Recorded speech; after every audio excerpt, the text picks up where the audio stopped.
અહીંથી રિટાયર થયો પોલીસ ખાતાની અંદર. રિટાયર થયા પછી મને એક દિવસ એવો મને વિચાર આવ્યો કે જો દેશના વડાપ્રધાન શ્રી 75 વર્ષની ઉંમરે પણ આટલું કામ કરી શકતા હોય તો હું તો એથી નાનો છું, 60 વર્ષનો છું, હું કેમ ના કરું.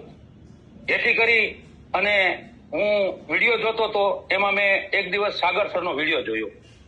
વિડીયો જોયા પછી મેં એની અંદર એક ફોર્મ એપ્લાય કર્યું. ફોર્મ એપ્લાય કર્યા પછી મને 2-3 દિવસની અંદર મને કચ્છ ભુજથી દિનેશ સરનો ફોન આવ્યો. ફોન આવ્યા પછી હું આની અંદર એન્ટર થયો. એન્ટર થયા પછી મને દિનેશ સરે ઘણો સપોર્ટ કર્યો. જે સમજણ નહોતી, જે કાંઈ ઓલું નહોતું, એ મને બધું સમજાવ્યું અને મને આગળ વધાર્યો. અને હું અત્યારે સારું અર્નિંગ કરી રહ્યો છું. અને હું આપને એવું ચોક્કસપણે કહી શકું પોલીસ ખાતાના અનુભવથી, અને મેં પોતે આની અંદર જઈ અને મારા પોલીસ સ્ટેશનના અહીંયા ગોંડલ પોલીસ સ્ટેશન જઈને મેં સાયબર ક્રાઇમની ઓફિસે જઈને અને ફોરએવરની પૂરેપૂરી વેબસાઇટ જોઈ છે અને પાકા પાયે પાકું કર્યું છે કે આની અંદર 1% પણ ફ્રોડ થતું નથી.